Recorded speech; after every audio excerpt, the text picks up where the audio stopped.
Today's book is Courage to Soar by Biles, and I'm giving it 5 stars. Now, this book has a really high rating on Goodreads. Biles is an Olympic gymnast who has won the gold medal for the US. And she's only 22 years old, but still, the back of my head, I was like, what can this girl tell me versus show me on the gymnastics mat? And the answer is a lot. I mean, her words, her way of telling her story, they're an inspiration that carry into any number of things that anyone might be trying to do that feels a little bit outside of their comfort zone. But before we get into it, I just want to remind you, February is Black History Month. If your bookshelf looks very undiverse, it's time to change that. And if you don't know what to read, you can look at my list from this month, because that's what we're doing, 4 and 5 star books. Let's get into this awesome youngin's wisdom. Now, the first thing has to do with the relationship between fear and grit. And there's tons of books that are going to talk to you about fear, feel the fear, do it anyways.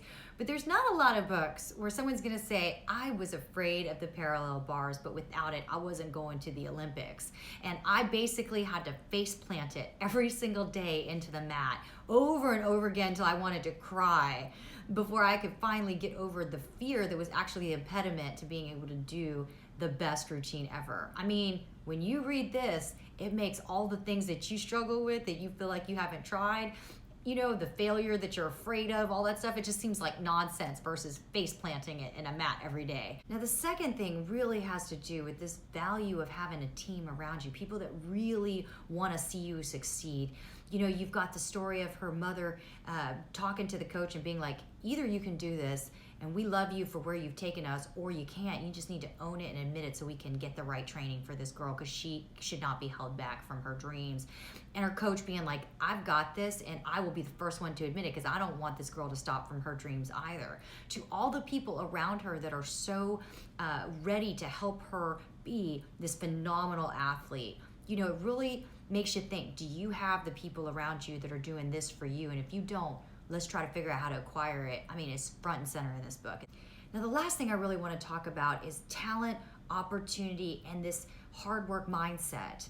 And, you know, she says towards the end that she's just so thankful that she was able to fully realize the talent and opportunity gifts that God had given her.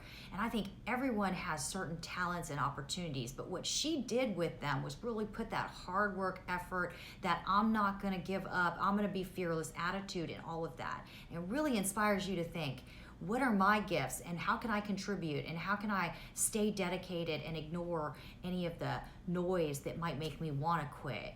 Now, I just love these themes of the world can be whatever it is you wish to shape it into, but you just got to be unafraid, and doing the actual work is part of demonstrating that you're unafraid. I just think that is so thematic in this book and many others from this month. Speed reading stats. This book is 256 pages. It took me 48 minutes to read. If you care about speed reading, I've got a link in my bio with a very discounted coupon. It also has all of the ways that you can reach me. I want to thank the New York Public Library for having great books on their e-reader. That is so wonderful when it's cold outside, because I don't like getting cold. Thank you, everybody, for sharing, commenting, liking, suggesting. I just love it, and I appreciate all the support so much. I will see you tomorrow.